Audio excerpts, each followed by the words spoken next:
ಎಷ್ಟೋ ಸತಿ ಹೇಳ್ತೀವಿ, ದುಡ್ಡಿಲ್ಲ, ದುಡ್ಡಿದ್ದಿದ್ರೆ ಇನ್ನೆಲ್ಲ ಮಾಡ್ಬೋದಾಗಿತ್ತು, ದುಡ್ಡಿದ್ದಿದ್ರೆ ಇದನ್ನೆಲ್ಲ ಕೊಂಡ್ಕೋಬೋದಾಗಿತ್ತು, ದುಡ್ಡಿದ್ದಿದ್ರೆ ಅವ್ರು ಕೊಡ್ಬೋದಾಗಿತ್ತು. ದುಡ್ಡಿಲ್ಲದೆ ಏನೂ ಮಾಡೋಕ್ಕಾಗಲ್ಲ. ದುಡ್ಡಿಲ್ಲದಿದ್ದರೆ ಎಲ್ಲ ಕಡೆಗಾಣಿಸ್ತಾರೆ, ಯಾರೂ ಸಹಾಯ ಮಾಡಲ್ಲ, ಏನೂ ಮಾಡಲ್ಲ. ಇದು ತಪ್ಪು ತಿಳಿವಳಿಕೆ ಅಂತ ಅನಿಸುತ್ತೆ. ಯಾಕೆ ಅಂದರೆ ನಾವು ಲಿಸ್ಟ್ ಮಾಡ್ಕೊಳ್ಳಿ, ದುಡ್ಡಿದ್ದರೆ ಏನೇನು ಸಿಗುತ್ತೆ.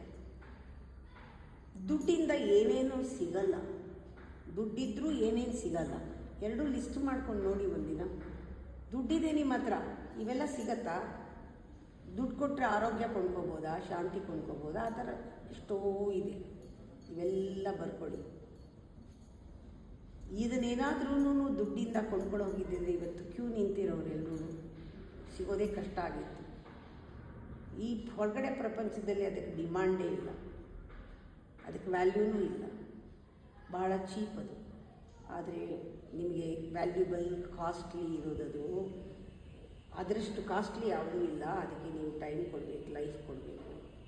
ಆಗ ನಿಮಗೇನು ಸಿಗುತ್ತೆ ಅದು ಅದ್ರ ಜೊತೆಗೆ ಅಷ್ಟು ಐಶ್ವರ್ಯವೂ ಸಿಗುತ್ತೆ. ದುಡ್ಡು ನಿಮಗೆ ಹುಡ್ಕೊಂಡು ಬರುತ್ತೆ, ದುಡ್ಡಿಂದ ಹೊಡ್ಕೋಬೋದಾದದ್ದೆಲ್ಲ ಹುಡ್ಕೊಂಡು ಬರುತ್ತೆ.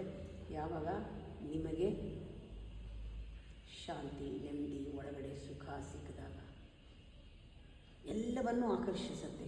ಅಂಥ ಶಕ್ತಿ ಇದೆ, ಅದು ದುಡ್ಡಿಗೆ ಸಿಗಲ್ಲ. ನಿಮ್ಮನ್ನು ನೀವೇ ಕೊಡಬೇಕು, ನಿಮ್ಮ ಜೀವನನೇ ಕೊಡಬೇಕು.